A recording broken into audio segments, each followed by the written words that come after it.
नमस्कार दोस्तों, राधे राधे। कैसे आप सभी? उम्मीद है आप लोग अच्छे होंगे, मस्त होंगे। जैसा कि मैं स्पिनिंग के टॉपिक स्पिनिंग क्लास में ले रही हूँ, तो आज जो है स्पिनिंग का तीसरा पार्ट, यानी कि जो मैं लेकर आई हूँ रासायनिक विधि द्वारा स्पिनिंग, यानी कि रासायनिक विधि द्वारा केमिकल के द्वारा जो है रासायनिक केमिकल के द्वारा स्पिनिंग, यानी धागों की रेशों की कताई। ठीक है ना? तो उसके अंतर्गत कौन कौन सी विधियाँ हैं उसको आज हम देखेंगे। ठीक है, तो चलिए बिना देर किए हम लोग इसको तुरंत टॉपिक पे आते हैं। देखिए, वेट इसे रासायनिक विधि द्वारा कताई है, वेट स्पिनिंग जिसको बोलते हैं। वेट स्पिनिंग जिसको बोलते हैं वेट स्पिनिंग। इस वेट स्पिनिंग के अंतर्गत क्या होता है? एक्रिलिक और रेयान, एक्रिलिक हुआ और रेयान हुआ, इसकी जो है कताई हमेशा वेट विधि के द्वारा होती है या संपन्न की जाती है। इसकी विधियाँ कौन कौन सी है? विधि 1 हुआ कच्चे पदार्थों को रसायन द्वारा घोलना। कच्चे पदार्थों को रसायनों द्वारा घोला जाता है। जो कच्चे पदार्थ होते हैं, रॉ मटेरियल्स, उससे क्या कहता है? उसके रसायनों में क्या कहता है? घोला जाता है। फिर उसके बाद तंतु को रासायनिक बात में काटा जाता है। अब रासायनिक बात में क्या कहता है? उसको तंतुओं की कटाई होती है। रासायनिक बात मतलब देखिए, तथा तंतुओं को रासायनिक बात में ही ठोस भी कहता है। रासायनिक बात में इसको भी ठोस भी कहते हैं। जैसे रसायन ऐसे छिड़का जाता है, उसमें उसकी कटाई होती है और फिर उसके बाद उसी में उसको क्या कहता है? ठोस भी कहता है। अब इसकी विशेषता क्या है उसके बारे में देखिए। विशेषता, प्राचीन विधि, सबसे प्राचीन विधि है जो ये वेट स्पिनिंग है। ये सबसे प्राचीन विधि है, अधिक जटिल भी है। सुखाने पर ये तंतु कमजोर हो जाते हैं। उपयोग से पूर्व धुलाई ब्लीचिंग की आवश्यकता होती है। इसको उपयोग करने से पहले इसको धुलाई करके तथा ब्लीच करके पाला जाता है या उपयोग किया जाता है। ठीक है ना? फिर से एक बार देखते हैं। ये वेट स्पिनिंग क्या होती है? आर्ट कताई, इसके एग्जाम्पल है एक्रिलिक और रेयान। कच्चे पदार्थों को रसायनों द्वारा घोला जाता है तथा रसायन बात में ही तंतुओं की कताई होती है और रसायन बात में ही उसको ठोस भी किया जाता है। इसलिए विधि बहुत ही प्राचीन है, अधिक जटिल भी है, सुखाने पर कमजोर होता है। ठीक है, और उपयोग से पूर्व इसको क्या कहता है? धुलाई और ब्लीचिंग करके उपयोग किया जाता है। आते हैं आगे, wet spinning, sorry dry spinning. Dry spinning इसके एग्जाम्पल भी एक्रिलिक हुआ, एसीटेट और एक्रिलिक है। रेजिन, ठोस पदार्थ को घोलक द्वारा घोलना। जो पहला विधि है, जो रेजिन होता है, इसमें रेजिन का प्रयोग किया जाता है। रेजिन को घोलक पदार्थ में घोलते हैं। ठोस पदार्थ है उसको क्या कहता है? घोलक में घोलते हैं।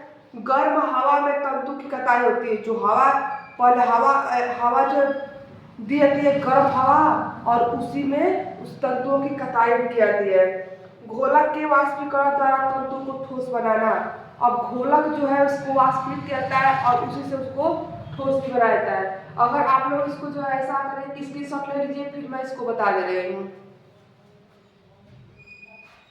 चलिए आगे देखते हैं। जो शुष्क विधि है, शुष्क विधि को हम लोग देख लेते हैं। शुष्क विधि है क्या? और शुष्क विधि के अंतर्गत हम लोग देख ले। शुष्क विधि में एक्रिलिक और एसीटेट आता है। एक्रिलिक और एसीटेट, ठीक है। चलिए देख लीजिए, यहाँ पे ड्राई हो जाएगा। ड्राई स्पिनिंग, शुष्क कताई। शुष्क कताई एक्रिलिक और एसीटेट, ठीक है ना? एक्रिलिक और एसीटेट है। ये विधि इसका देख लीजिए। विधि क्या होता है? जिसमें जो है रेजिन, ठोस पदार्थ को क्या कहता है? घोलक द्वारा घोला जाता है। रेजिन क्या है? रेजिन का प्रयोग किया जाता है। रेजिन ठोस पदार्थ है। ठोस पदार्थ को घोलक द्वारा घोला जाता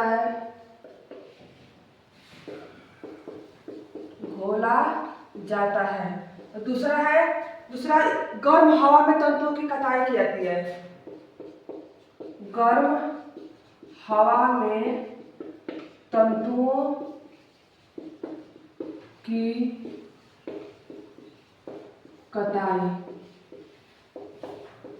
की जाती है। ठीक है, गर्म हवा में तंतुओं को क्या कहते हैं? कताई। देखिए रेजिन ठोस पदार्थ को घोलक द्वारा घोला जाता है तथा गर्म हवा में तंतुओं की कताई की जाती है। ठीक है, आगे देखिए घोलक जो होता है उसका अवाष्पीकृत करके तंतुओं को ठोस भी बनाया जाता है। जो घोलक होता है, घोलक के घोलक को वाष्पीकरण द्वारा ठोस बनाया जाता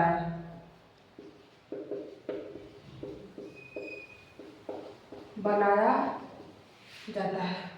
ठीक है, अब ये जो घोलक तैयार होता है गर्म हवा में तंतुओं की कताई की जाती है, फिर उसके बाद घोलक को क्या कहता है? वाष्पीकरण द्वारा इसको ठंडा भी किया जाता है। अब इसकी कुछ विशेषताएं हैं।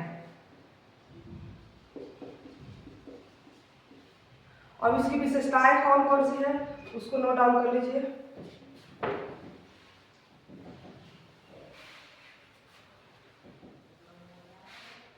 देखिए विशेषताएं कौन कौन सी है? ये प्रत्यक्ष प्रक्रिया होती है। यह एक क्या होती है? यह एक प्रत्यक्ष प्रक्रिया होती है, यह प्रक्रिया है। फिर दूसरा लिखिए घोलक इसमें आवश्यक होता है। घोलक क्या होता है? आवश्यक होता है। घोलक आवश्यक होता है। तीसरा है घोलक बदलना फिर आवश्यक होता है। घोलक बदलना आवश्यक नहीं होता है। घोलक जो बदला जाता है, घोलक को तो बदला जाता है, आवश्यक है। और फिर उसके बाद अगला है, देखिए यह एक प्रत्यक्ष प्रक्रिया है, घोलक आवश्यक होता है और घोलक को बदलाना भी क्या होता है? आवश्यक होता है। चौथा और लास्ट है कोई धुलाई इसमें नहीं की जाती है, मतलब इसको उपयोग करने से पहले इसमें धुलाई नहीं की जाती है। उपयोग से पहले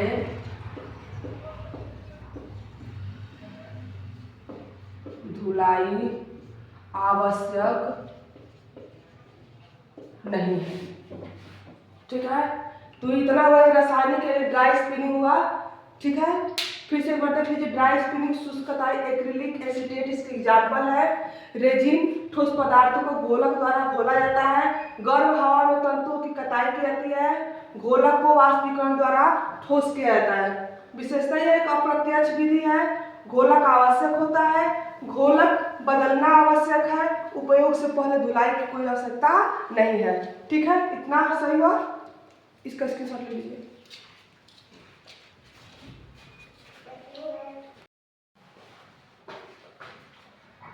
उम्मीद है आप लोग स्क्रीनशॉट ले लिए होंगे। फिर इस क्लास को आगे बढ़ाते हैं। थर्ड विधि है मेल्ट विधि। मेल्ट स्पिनिंग, मेल्ट विधि और पिघली विधि द्वारा कताई। इसके द्वारा दो एग्जाम्पल होते हैं, पॉलिस्टर और नायलॉन।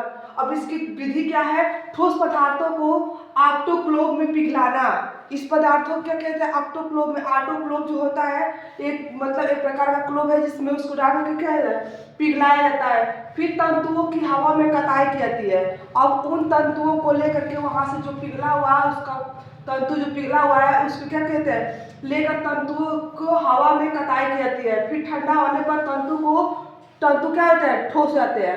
अब ये जो है ठंडा होते हैं तब इसको वो ठोस हो जाते हैं। फिर इसकी विशेषता क्या है? कम खर्चीली है, प्रत्यक्ष प्रक्रिया होती है, इस पे अधिक गति से कताई होती है, कोई घोलक या किसी धुलाई का इस पे कोई उपयोग नहीं, आवश्यक नहीं है। तंतु का आकार स्पिंडल से जिस स्पिंडल से उसकी कताई की जाती है उसी के होल के छिद्र के समान में उसकी मोटाई भी होती है।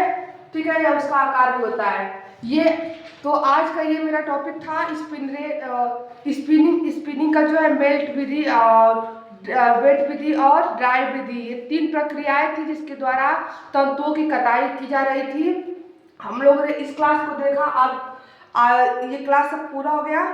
फिर हम लोग न्यू सेक्शन में न्यू टॉपिक के साथ फिर प्रेजेंट होंगे। तब तक के लिए नमस्कार।